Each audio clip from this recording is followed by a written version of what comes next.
You can see me. The hair. Yeah, I'm trying something different. Remember I said we were putting in the low lights? These are the low lights. Not all of them. We're not done. I still have more I want to do. We'll see what happens. So, if you saw the schedule and if you saw the announcements, you'll see that today's about my journey to here. And today's episode is about um, what happened first. It's going to be a emotional episode, a surprise to a lot of people. I'm going to try to get through it without crying. We'll see how that goes. Yeah, let's see what happens, right? I'm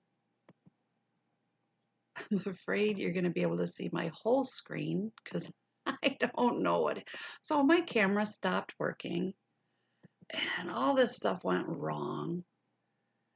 And I don't know what happened. I don't know what happened. When I say I don't know what happened, I am telling you, I honestly don't know what happened. Like, oh, I don't know what happened. I honestly don't know. All I know is I see 4 of myself. I don't know why. I don't want to see any of myself. Um, there's no chat. I don't know what's going on. Mm, I don't know. I can't do my prompter because then you can see my prompter, and that's just weird. So I had to write my script out. So you're going to see me reading, and I apologize, but I honestly, guys, this started almost 25 years ago, and I don't remember everything. And I had to take notes, so I had to write stuff down. And this is real. So you know me, real talk all the time, right? That's how I am. So hopefully this is recording well. I mean, I don't know what else to say about it. Um, Stuff's popping up. I don't know why, right? Because my computer is being very, very sensitive now. Um, I don't know. I'm trying to bring out so all you see is me, not everything else. I don't know. I don't know. Ooh, now you don't see me at all. Now you don't see me. I don't know. I don't know. I mean, all I can do is check it and see. I mean, I hope it's right. I hope the chat is working. Hello?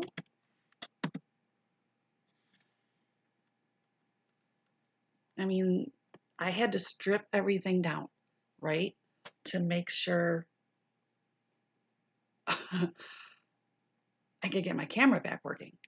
So I don't have all the bells and whistles anymore. Like my logo's not up there, my email's not up there. I can put it in the chat.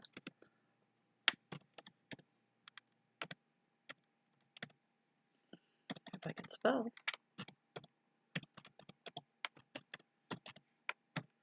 And I'm trying to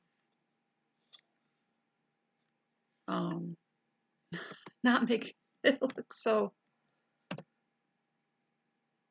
Oh, I put 2 dots in there, did I? Did I put 2 dots? Yep, I did. Oh, God. Come on. Because my bifocals aren't working right. My eyes are crap. So, yeah, very professional, Sarah. Very, very professional. There we go. better.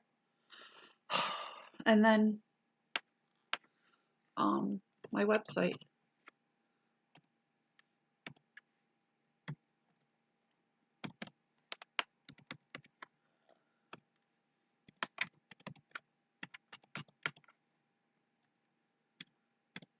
For the life coaching. There we go. Okay, because it's not up on the screen, so I'll put it in the chat. Hi, you were just on, and I'm sorry I missed you. I'm sorry. Does everything look all right? I don't know what's going on.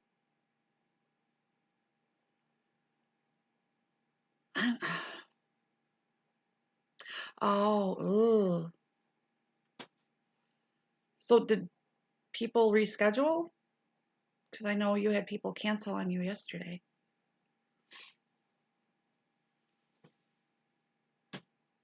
So the camera's working, but I'm not sure how it looks. See, I don't know what to do. I don't know what's going on. If I...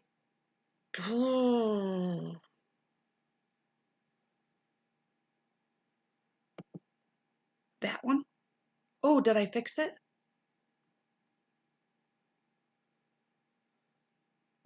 Did that work?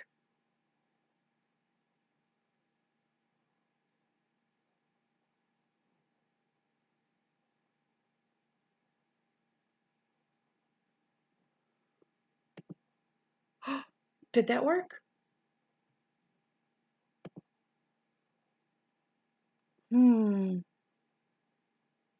right, I'm using a new thing, so I don't know what anything looks like.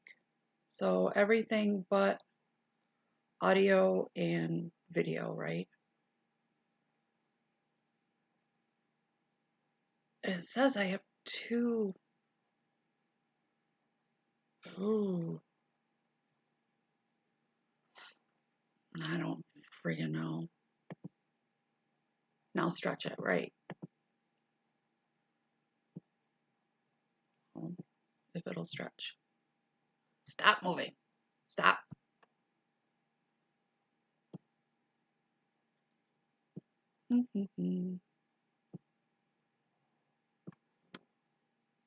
Like that. My glasses are falling down. I have my new glasses.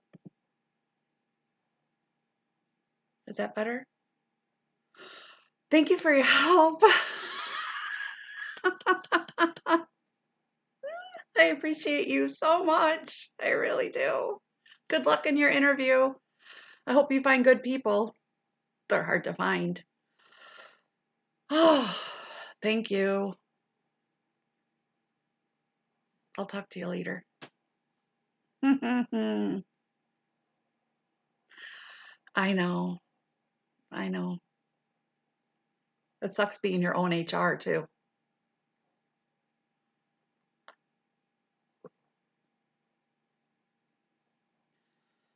Oh, okay. There. Got that figured out. Thank you, Flip. Oh, it's good to have friends. I tell you, I don't know what I would do without mine. Seriously, don't know what I would do.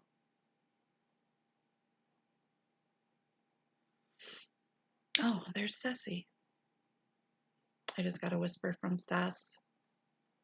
My friends. Thank God I have friends. Ah, oh, I'm telling you guys. Okay. So maybe now I can put up. I hate using the teleprompter because it always looks like I'm reading. So if I just keep my notes to the side, hopefully I can stay on track, right? I'll try it that way. Okay, I'll do that. That way I don't have to even worry about them. I'll do that. Thank you, Flip.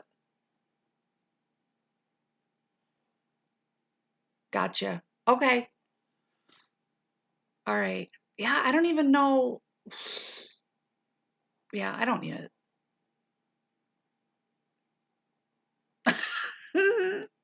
Thank you for your help. I appreciate it. I'll see you later. I'm sorry I missed your coffee stream. I was trying to get ready, but I will catch you later. I'll catch you on Discord.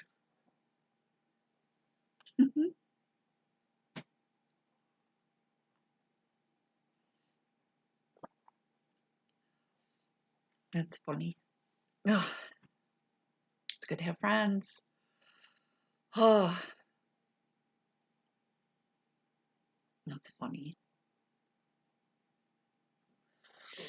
All right. So, there are some things that I want to touch on. Um, so this is going to be the first episode of a series that I'm doing because a lot happened. A lot happened. Um, and it's the reason why I'm here, why I'm doing this. And it's deeply, deeply, deeply personal. I mean, this is my life, right? And I know many of you have faced your own struggles with chronic illness and loss and grief. And if you've ever felt your body has turned against you and like you're fighting a battle no one else can see, and I want you to know you're not alone, that I see you and I hear you, and that today we're going to do this journey together. And this is the title of today's episode, is The Journey That Found Me. Now, I've been going over this for weeks on how to start this. And I decided I'm just going to start it. I'm just going to start it. Remember how we talked about there's no perfect time? And you can't just wait for a perfect time? So I'm just going to start it. So here we go. Now, I didn't go looking for this journey, okay? It found me. Autoimmune diseases don't knock politely and ask for permission to enter your life, right? They just arrive, and suddenly the future you plan shifts into something else, unrecognizable, something you definitely didn't ask for and didn't want. Um, and this series is about that shift, about that struggle and resilience. And how about we find strength even in our hardest, toughest moments? So, in 2001, I was 28 years old, right? And I have 5 young kids. All right. So my youngest, Emma, was 4 months old. And then Joey was 2. CJ was 4. Denver was 8. No, Denver was 7. See, this is why I have to write stuff down. Denver was 7 and Allison was 8. Yeah, Denver was 7. Allison was 8. Allison was my little helper. And Denver thought he was freaking Superman. Like jumped off of everything. Thought he could fly. Oh my God. That boy, him and Joseph both have scars under and on each eyebrow, on each face from stitches because they would jump off of I couldn't keep up with these kids. They would jump off of everything and literally thought they could fly. And it was not funny, but it was funny. Denver would tell Joseph that he could fly. And Joseph believed him and would jump off the back of the chair, the back of the couch, the porch, the back deck. It was just crazy. These kids were healthy, rambunctious kids, right? And there were 5 of them. So they all played with each other. They had their own friends, But you get 5 of the kids together, and it was chaos. Loud, rambunctious, happy, screaming, chaos, and I loved it. I had a loud, big Irish family, and we were the McIntyres. I loved it. I'm Sarah, and my husband was Toby when we were the McIntyres. Now you can tell from my kids' names, they're all Irish, right? Denver means green pastures. Allison, Courtney is CJ. CJ is transgender, female to male, now known as Kobe, Irish.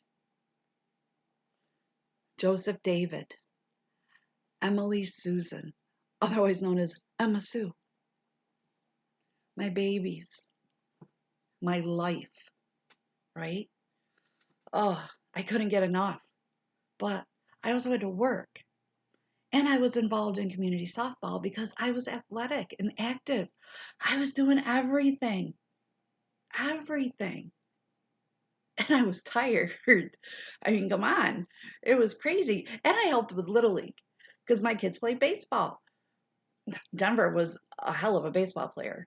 And Allison did cheerleading, and this was Pop Warner. So it was fun, and we could bring all the kids. And it was funny because you just passed the baby around because everybody helped. And it was great. It was so much fun, but I was so tired. And I was achy, but I was like, I'm so busy. You just, whatever, it's whatever. I'm supposed to be tired. I'm supposed to ache. I run all the time. I'm playing softball. I'm running after my kids. I'm coaching Little League. Of course, right? I didn't think anything of it until I started falling. And I'm not tripping over anything or, stubbing my toe and falling. Nothing like that. No, I'm walking from the dining room to the kitchen carrying, food or holding onto the kid's hand. And all of a sudden I'm on the floor and I can't move. And there were times when I was home alone and Emma would be down for a nap and Joey would be down for his nap and I would fall. Now, mind you, guys, we didn't have a cell phone. We didn't have a beeper, I mean, come on. Toby would be at work. We worked opposite shifts. Come on. We were a middle class family. We worked opposite shifts so we could, didn't have to pay for babysitters and all that. And I would be stuck on, I couldn't move. And I couldn't figure out why I couldn't move, but I would drag myself by my arms, pull myself along to try to get to the phone, which would hang on a wall. I would grab the broom. I would grab the broom and hit the phone off the wall. And thank God the dial was on the phone. And I would call Toby at work and be like, you have to come home. I never thought about calling an ambulance. So why would I call it? Who's going to take care of my kids? I would call Toby and be like, you have to come home. Something's wrong. I can't get off the floor. And this happened quite a few times before I even considered calling a doctor because who's got time to go to a doctor? I don't have time for that. What would happen was Toby would come home and it would be so funny. I couldn't do it myself, but he would take one leg at a time and roll me over and it would just, there'd be a click. And guys, I wasn't putting it together. I was so young. And I was just like, it's just, whatever. I didn't have time. I didn't have time. And it just wasn't clicking in my head. It was clicking in my body, but it wasn't clicking in my head. Until it got to where it was happening like every other day, at least 4 times a week. And then I was like, something's really, really wrong. And I went and saw an orthopedic specialist. And he was like, we need x-rays now. And they x-rayed my knees and my hips. I will never, ever, ever forget this. I got a call from the radiologist. They called my house. I answered the phone. And they were like, is this Sarah McIntyre? And I'm like, yes, it is. How can I help you? And he's like, I need to make sure the birth date is right on this chart. He goes, can I ask you what your birth date is? And I'm like, 8/3/72. And he's like, he just went, oh, this can't be right. And I'm like, can I ask what the problem is? He goes, ma'am, these are the hips of an 86-year-old, not a 28-year-old. Guys, I was stunned silent. I'm not kidding. I will never forget the conversation. I can tell you I was standing in my dining room, leaning against the buffet, holding onto the phone like, what? What? How?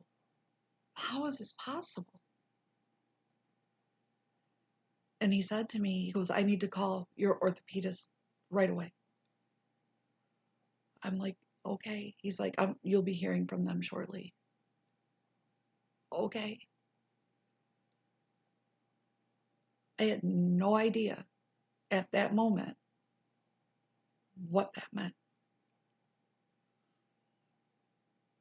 Toby came home from work that night and I cried because I was terrified because I didn't know what was going on. All I knew was I had the bones of an 86-year-old and I was 28. Imagine being 28 years old and being told that. I was terrified. I got a call the next day from the orthopedist office saying I needed to come in as soon as possible. I was in there 2 days later with Toby.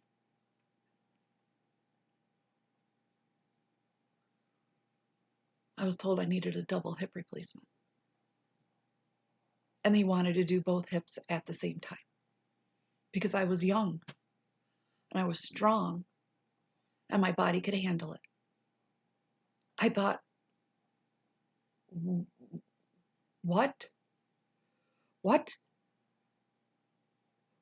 Who has a double hip replacement at the age of 28? And even the orthopedist was like, we need to do blood work because this doesn't happen for no reason. Yes, I understand you're active. Yes, you've had 5 kids. He goes, but still, you're so young.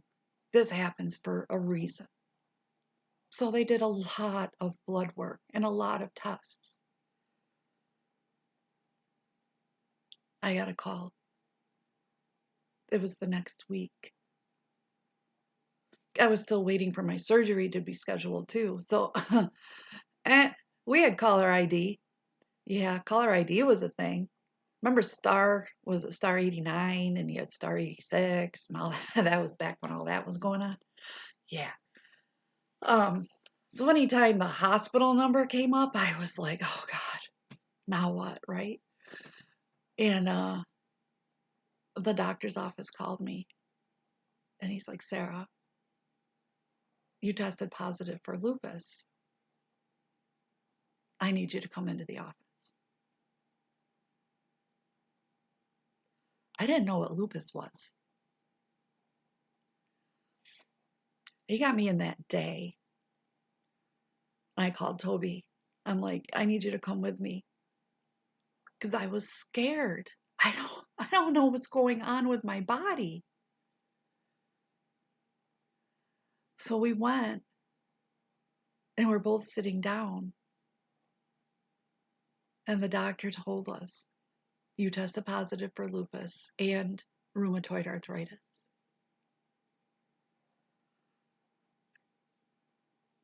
Rheumatoid arthritis I knew about. My grandmothers, both of them, had rheumatoid arthritis. My grandfather, my dad's dad, had rheumatoid arthritis. That I knew about. Lupus, I didn't know what it was.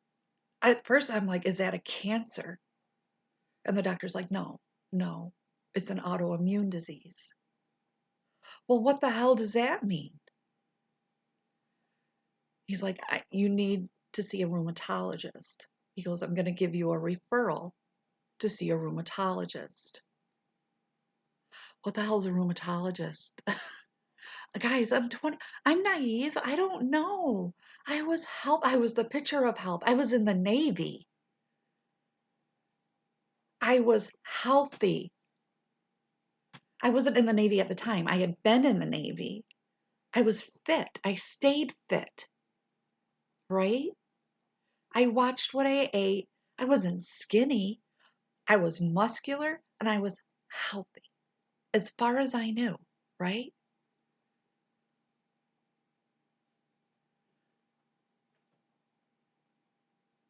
So Toby and I go see a rheumatologist and they do more testing. And normally, from what I was told by this rheumatologist, it takes years for people to be diagnosed with lupus and autoimmune diseases of that sort. Not me. My lupus tests were popping off positive right away because I had severe lupus. How did this happen? And I didn't know. Oh, I'll tell you, I wasn't paying attention. She started asking me questions like, was I sensitive to the sun? Well, yeah, I'm Irish. I have very pale skin, freckles, right? I had strawberry blonde hair. Of course, I'm sensitive to the sun. I'm out there in 2 seconds and I'm burning. She's like, no. Does it make you sick? I started thinking back. I'm like,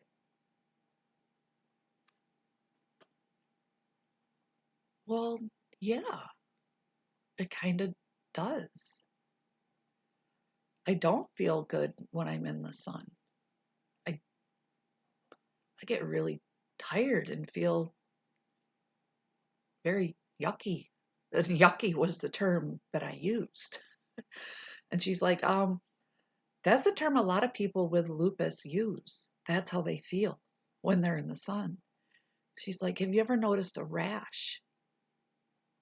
And my eyes got huge. And Toby looked at me. He's like, babe, that rash on your face that you get. He goes, oh, your face gets really, really red. I'm like, I've had that for years. For years.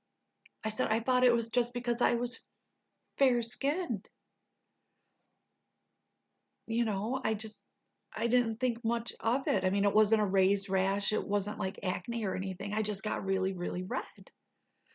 And she was like, no, no, that's a butterfly rash that people with lupus get. She goes, do you remember if when you were having this rash that you felt extremely tired and that your bones really ached? And I looked at her, I'm like, ma'am, I have 5 children.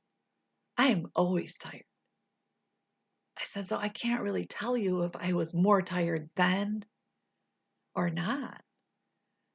And she's like, oh, well, yeah, that's understandable. She's like, how old are your kids? And I told her, she's like, oh my God, you're busy.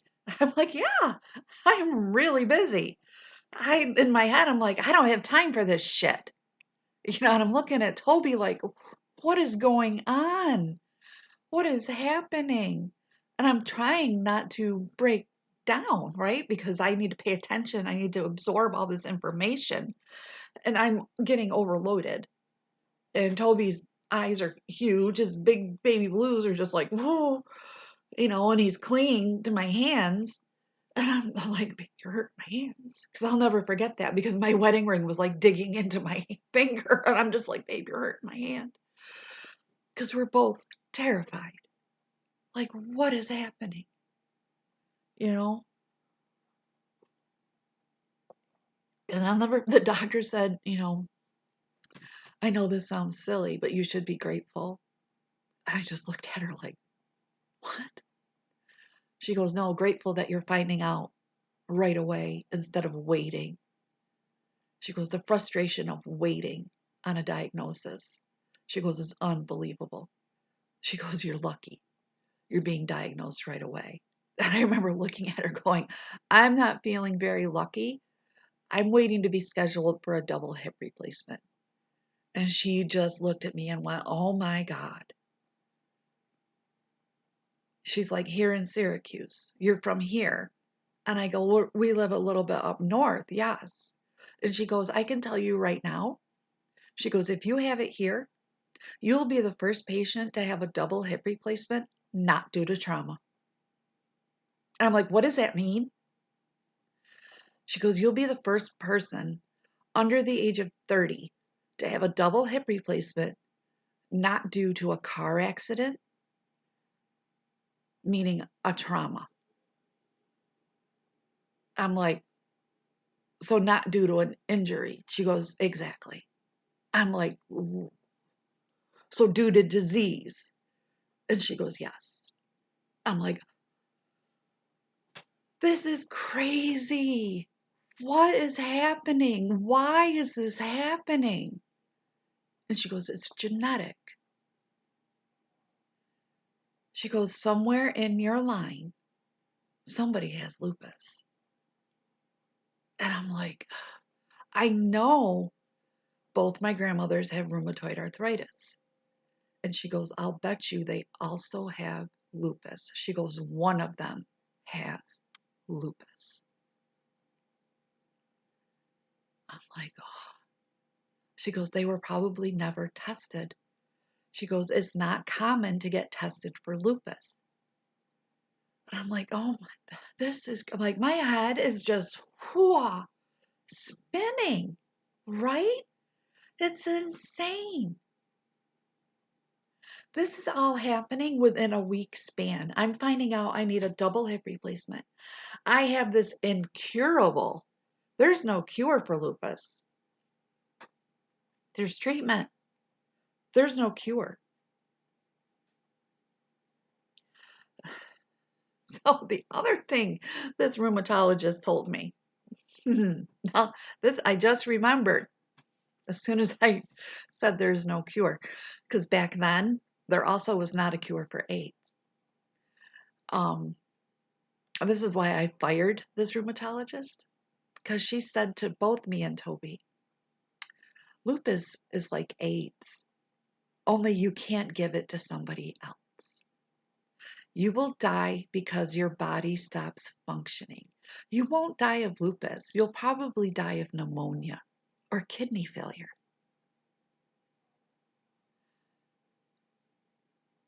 I'm looking at this woman like, where is your bedside manner? I understand giving it to a patient straight, but you just told me I have this disease, and now you're telling me I'm going to die from it. Give me a minute. Let me take it in before you tell me I'm going to die. No timeline, no nothing. Just you're going to die eventually. Well, isn't everybody? So, needless to say, me and this rheumatologist did not get along for a while until I understood that I could fire her. So I did. And I am now seeing a great rheumatologist who I have been with for 20 years. So, yeah, I stuck with the first rheumatologist for a few years. But her bedside manner just got a little worse and worse and worse as time went on. So there's a little snip for you. You're allowed to fire your doctor, just so you know. Yeah, so, yeah, just so you know. So, on with my story. And I know it sounds like it's made up. It's public knowledge. It's out there. You can ask anybody that knows me.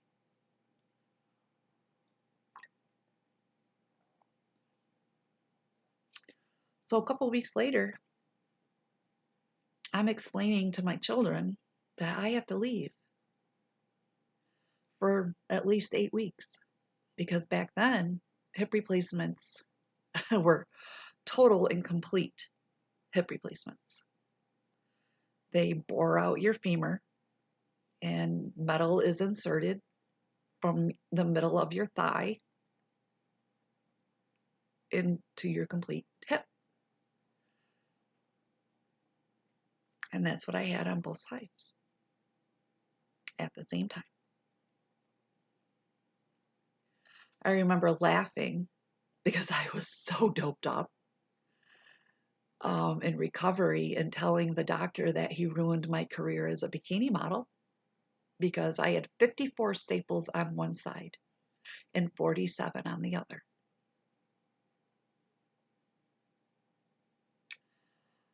I remember being in excruciating pain and being on a drip that I got to press the button for.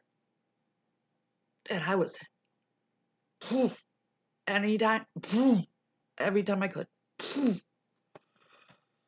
Guys, I thought labor was bad. And I had 2 kids with no payments. The rest of them, oh, epidural, the whole 9 yards. The 2 of them, no time for payments. Well, let me tell you, this hurt a lot. I had complications. My blood pressure kept dropping and they couldn't get it regulated. I would pass out every time I stood up because they wanted me to attempt to at least stand. Every time I stood up, boom, vagal, down on the floor. Falling with all of those staples in, nope, kept popping. They had to restaple me. Hell. Hell. And I told Toby, do not bring the kids to the hospital to see me like this. Wait until I'm in a rehab facility. I hated being away from my kids. I hated that more than being in pain. I considered myself a tough cookie, as my mom would say. Right? I was tough. I didn't feel so tough. God. I had a few why me moments, I'll tell you that. I did. But finally, my body kind of accepted the fact that I had, this is trauma. This is trauma to your body when you have these surgeries, right? It's a trauma. And my body finally accepted the trauma. And I was able to be moved to a rehab facility. Now, in this rehab facility, I had to learn to walk again. Man, it was slow moving. It was so, I'll never forget. It was so slow. Oh. And back then, the healthcare system was amazing. It was great. I mean, there were so many CNAs and nurses and doctors in the rehab. It was great. I had so much help. They were amazing. Everybody loved their job. It's not like it is now. Everybody's struggling, and I feel bad. I was just in a rehab last year when I had my leg surgery again, you know. But back then it was great, everybody was very, very helpful, but I was struggling. I was struggling physically and emotionally being away from my babies. Toby brought the kids up 3 times a week. And oh my God, I lived for those nights. He brought them up after work. Oh, Emma would be in her carrier because she's only 4 months old. She was so little. And she was the smallest one of the bunch. You know, when she was born, she was the littlest one. She was only 7'4". You know, I had big babies except for Emma. And God, I just missed being home. I missed my bed. I missed the dog. I missed everything about being home. And I didn't worry about Toby taking care of the kids. I knew he would take care of the kids. I just missed being home. I missed being with my husband, and I missed my babies. And I missed the routine of our life. And our life was completely changed. You know, it was completely changed ever since that. It was just totally changed. You know, and my dad would drive 2 hours one way every weekend. He came and saw me while I was there. And some days I was so tired because, of course, I'm flaring now while I'm in the rehab because of stress. Stress causes lupus to flare. Who knew? And some days I was so tired, I'd nap while he was there and I felt horrible. And he would just hold my hand, my dad. I have the best dad in the world. I know probably every girl feels that way sometimes, but I have the best dad in the world, just so you know. Um, it was probably one of the longest times of my life.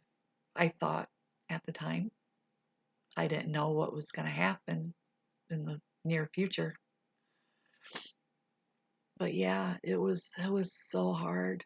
And I worked so hard.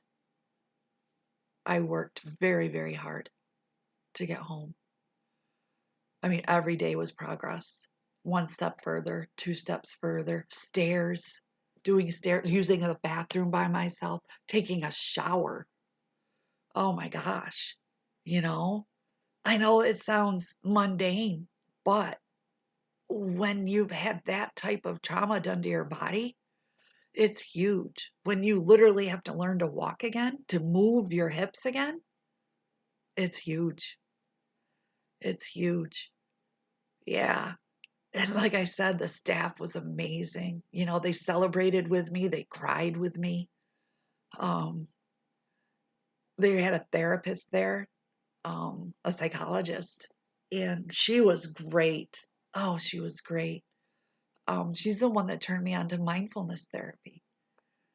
And it has stuck with me ever since, you know, getting in tune with my body, um, taking deep breaths when it needed, you know, just to bring everything down, the anxiety.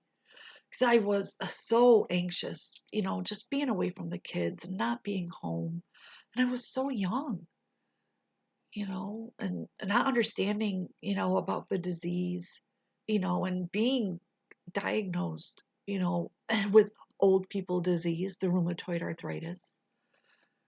You know, it was devastating, you know, and I was still reeling from all of that. And it was hard. And this one therapist, her name was Karen, she was wonderful. She was wonderful and she helped me so much. And I still use her techniques that she taught me to this day. And I show them to you guys because it works. You know, I've done more research on it and have, you know, expands on it, you know, or expanded on it. I haven't had enough tea yet. Um, but yeah, I mean, it works, right? We found that out. But here's the thing. After I got home and everything went back to normal, I went back to work. You know, kids went on with their lives like nothing happened. Yay, mom's home. Okay, let's go back to regular lives. They're resilient, right? It's like, like after 3 days of me being home, okay, same old mom, back to normal. Yeah, and we just went on with our lives. You know, I was put on 5 medications, and I thought that was a lot. What did I know? I'm on 19 now. Craziness. You know, but 5 back then was huge. Um, I stopped playing softball. Well, no, Actually, I still played. I was a hitter and I played outfield. I had an all-time runner for me. I didn't run anymore.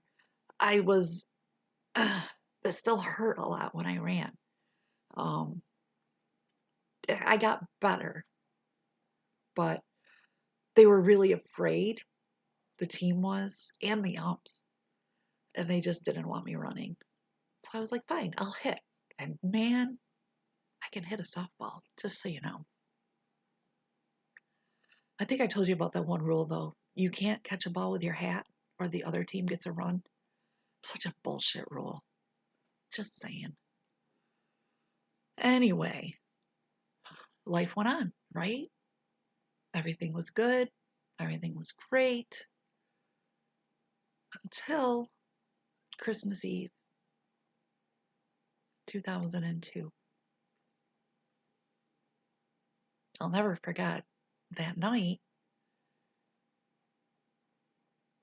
Well, actually, it was the day before Christmas Eve, the night before Christmas Eve.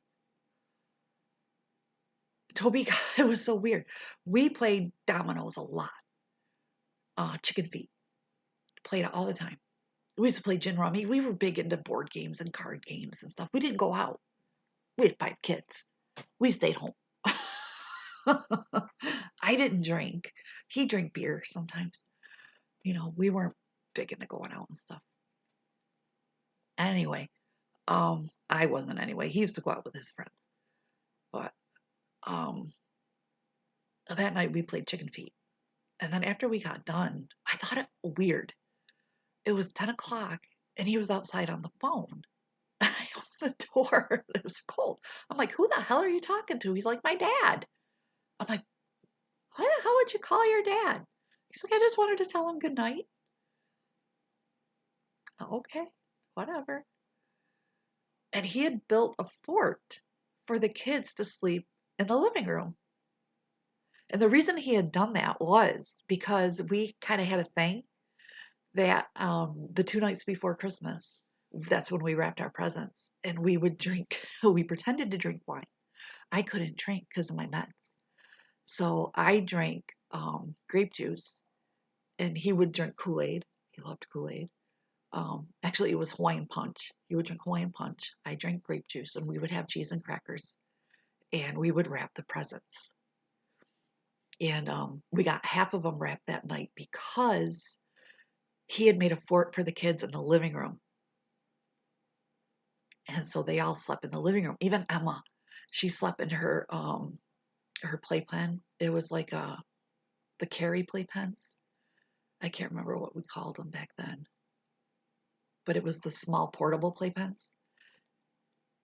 And she loved that thing. Oh my God. So they were all together in the living room, right? He made this big tent out of blankets and stuff. And oh my God, the kids loved it when he did that stuff. And they loved their Disney movies. So they got to watch their Disney movies when we were upstairs rapping. And after they were sleeping, we came down and we played chicken feet. And he went out and called his dad. And then he comes in, he's like, I'm going to call Tony real quick. And that's his brother. And he called his brother for a few minutes and they talked. And then he was like, you ready to go to bed? And I'm like, yeah. And it was like 11:30, 12 o'clock. And I was exhausted. We had done a lot that day. We had done a lot that night. And I always like snuggled up to him and he gave me a kiss and he goes, I love you, babe. And I went, I love you too, honey. And I just rolled over and went to sleep. And he plowed in the mornings. And I woke up, it was about 4:30, 5 o'clock. And I looked outside. I'm like, oh, he doesn't need to plow. And I just went back to sleep. And then I woke up at 6. My alarm went off at 6. And I reached over like this to wake Toby up. that? And he was cold. Why are you so cold? Why are you so cold?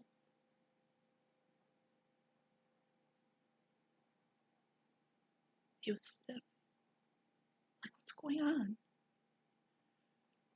And I pulled him over. Mind you, Toby was 6'2", 260 pounds. Big guy. I rolled him over.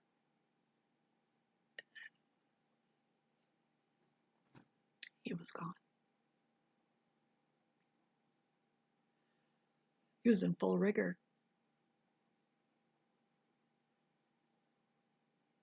His blood had already pooled.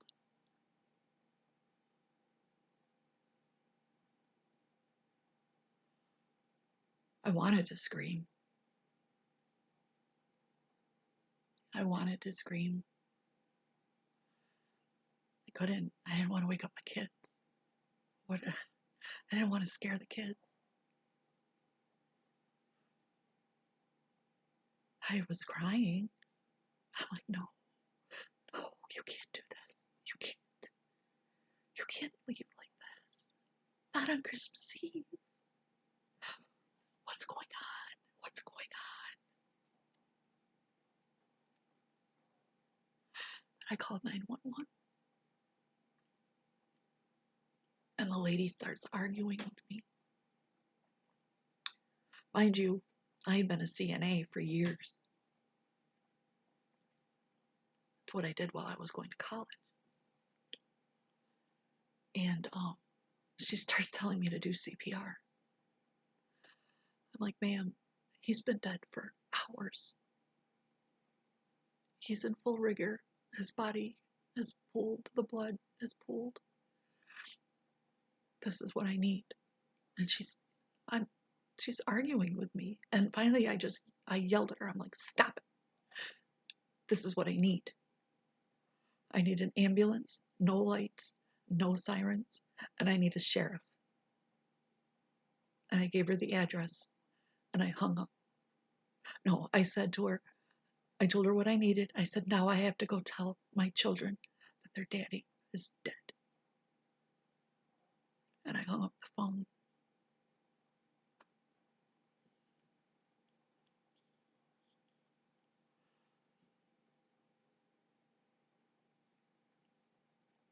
And I went downstairs. And I got Allison and Denver, the oldest. They were 9 and 8. Allison 9, Denver 8. And I told them that Daddy had to go be with God. That God had a special job for Daddy to do, and he needed to go right away. It was all I could think of to say. Because we went to church. I was active in the church. Toby was deacon in the church. The kids went to Bible school. It was something I could say so they would understand.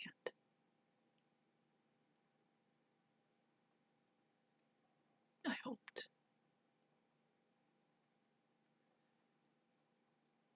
They wanted to see him. I said, no, I don't want you to see Daddy like this. I said, go get your coats. And they were downstairs in the closet. I said, get your boots on. I said, you're going to go next door to Uncle David's house. My uncle lived next door. And I got the three other, we called them the littles. I got the littles up and got their coats and hats and mittens and everything on. And I carried them next door. And Denver and Allison were crying, just trudging, literally trudging behind me. And I'm banging on Uncle David's door. And he's like, what is going on? And I told him, and he was just stunned, silent, and had tears coming down his face. I'm like, please take the kids, please. And please don't let them look out the window. Because I didn't want the kids to see the ambulance and the cops. Because I knew how it works when you have an unattended death. You have to have a sheriff stay there until a coroner comes. It's just the way it works.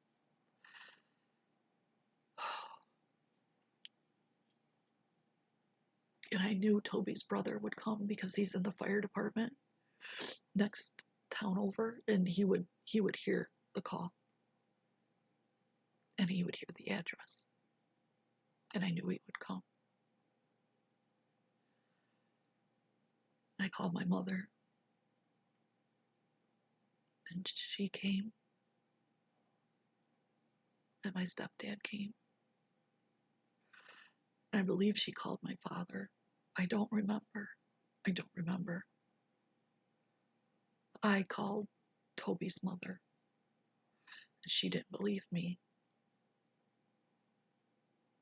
And she said to have Tony call her when he got there after he looked at Toby. And I understood. She didn't want to believe.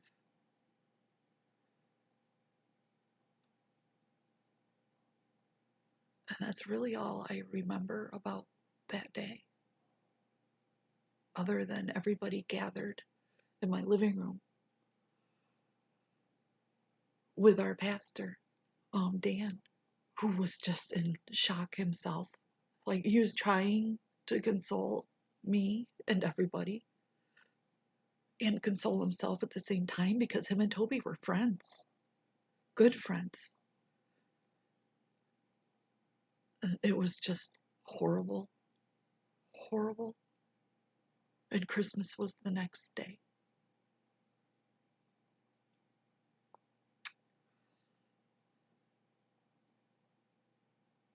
My mom spent the night.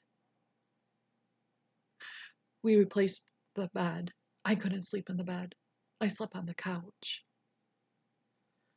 And the kids still wanted to do Christmas.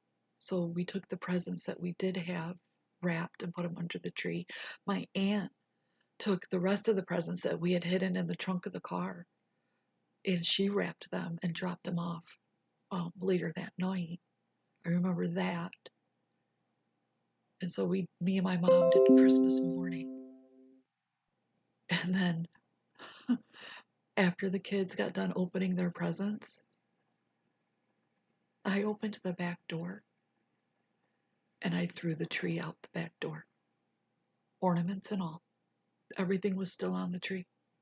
I couldn't look at it. I couldn't look at it anymore.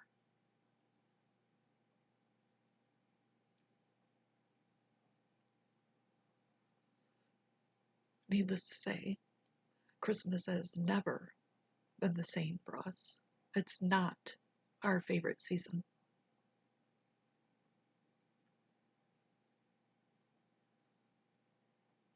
And I guess I wanted you guys to know all of this.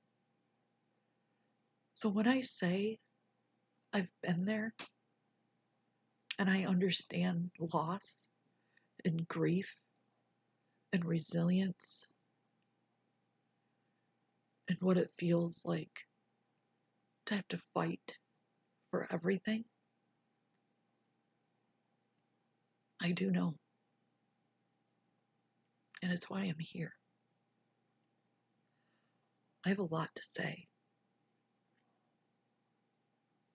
and people need to hear it.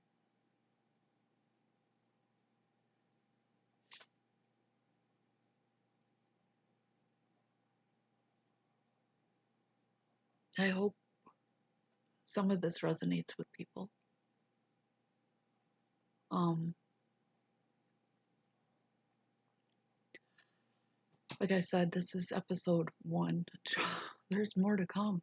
Believe it or not, there's still more. Yeah. So we went through my diagnosis, the death of my husband on Christmas Eve, my shock, my anger, and there's more. So that ends that story. If anybody has any questions about that. I almost got through it without crying.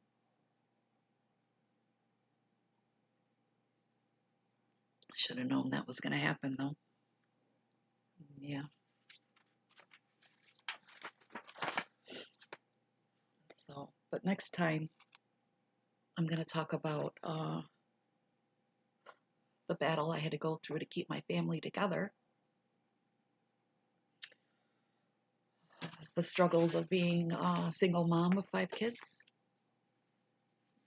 while being sick, and everything else that came after Toby died. So, but I think I'm going to head out. So, I know it wasn't an enjoyable story, but it's mine. So, I'll see you guys next time. This is going to be posted to YouTube. So, I'll see you guys soon. All right.